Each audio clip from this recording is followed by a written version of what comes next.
राम और रावण के बीच युद्ध क्यों हुआ, जबकि रावण राम के ससुर यानी दामाद कहलाते हैं। यह एक अत्यंत रोचक और गूढ़ प्रसंग है जो रामायण के पूर्व कई गूढ़ रहस्यों में से एक है। आइए पूरी कथा को विस्तार से समझते हैं। राम और रावण दोनों ही अपने अपने जगत में प्रसिद्ध थे। राम धर्म के प्रतीक मर्यादा पुरुषोत्तम और रावण महान विद्वान महाबली और अत्यंत दबंग शत्रु। इतिहास की धारा में कहीं कहीं इन दोनों के बीच एक रिश्ता भी मिल जाता है। कभी कहा गया कि रावण के परिवार और राम के परिवार के बीच में किसी समय विवाह संबंध बने थे, पर यही रिश्ता इस प्रश्न को जन्म देता है, अगर वे किसी तरह रिश्तेदार भी रहे तो फिर युद्ध क्यों हुआ। कथा यही समझाती है कि रिश्ते बस नाम मात्र के नहीं होते, धर्म और सत्य के सामने रिश्तों की अहमियत परखनी पड़ती है।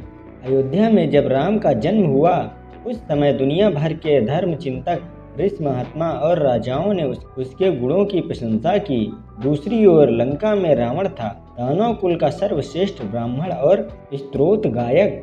उसकी शिक्षा, बुद्धि और शक्ति इतनी थी कि देवताओं ने भी उसकी तुलना में सावधान रहना सीखा। रावण के परिवार में अनेक रिश्ते थे। कुछ ग्रंथों में कहा गया कि रावण की किसी कन्या या भतीजी का वैवाहिक संबंध राम के वंश से जुड़ा हुआ था, पर यह बंधन केवल पारिवारिक मेलजोल था। उसके ऊपर आदर्शों और कानूनों का भार नहीं था। रावण की प्रतिभा के साथ साथ एक दोस्त भी था। उसका विशाल अहंकार, विद्या और शक्ति ने उसे यह भ्रम दे दिया कि वह धर्म और नियमों से ऊपर है। एक बार क्योंकि उसे अपनी श्रेष्ठता पर पूरा भरोसा था, उसने सीता का अपहरण कर उसे लंका ले जाने को सोचा।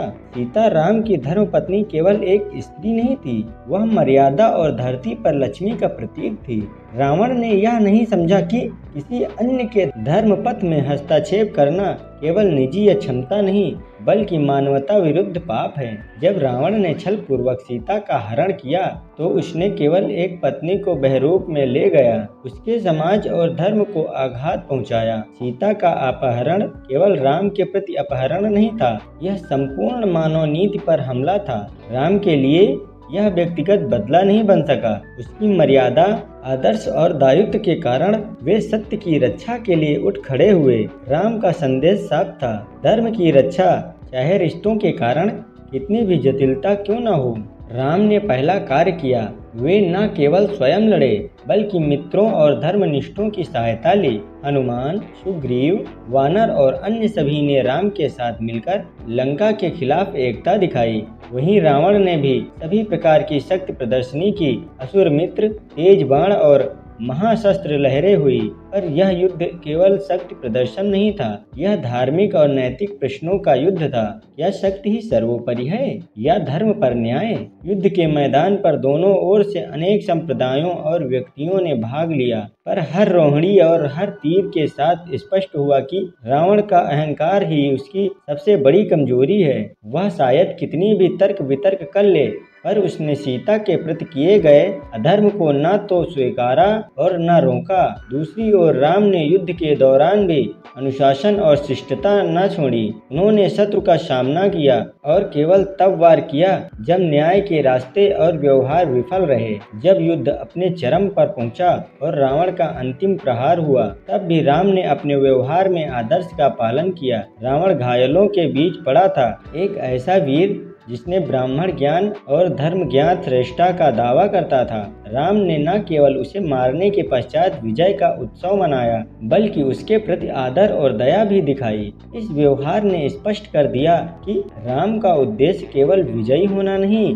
बल्कि संसार में धर्म की स्थापना थी। यहाँ मुख्य बिंदु यह है कि रिश्ते तब तक मूल्यवान होते हैं जब तक वे धर्म और सत्य के साथ तालमेल में रहते हैं। यदि कोई रिश्ता अधर्म का समर्थन करे तो धर्म की रक्षा के लिए उस रिश्ते के विरुद्ध खड़ा होना आवश्यक होता है। राम ने यही किया। उन्होंने अपने व्यक्तिगत संबंधों को पीछे रखा और सत्य के लिए युद्ध किया।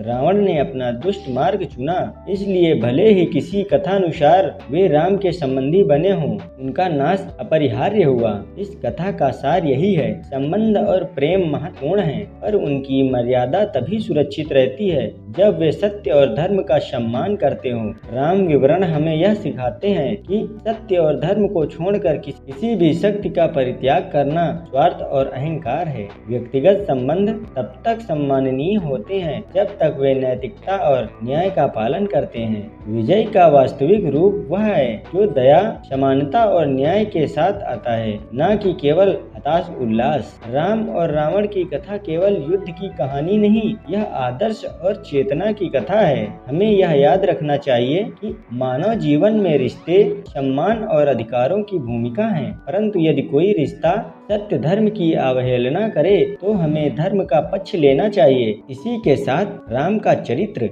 दया, समर्पण और मर्यादा और रावण का चरित्र ज्ञान के साथ अहंकार, अमर सत्य बनकर रह गए। अंततः राम का युद्ध रावण से नहीं हुआ, वह असत्य, अन्याय और अहंकार के रूप में विराजमान अधर्म से था। और यही कारण है कि चाहे रिश्ते कोई भी हो, धर्म की रक्षा सर्वोपरि है। यही रामायण का बुनियादी संदेश है।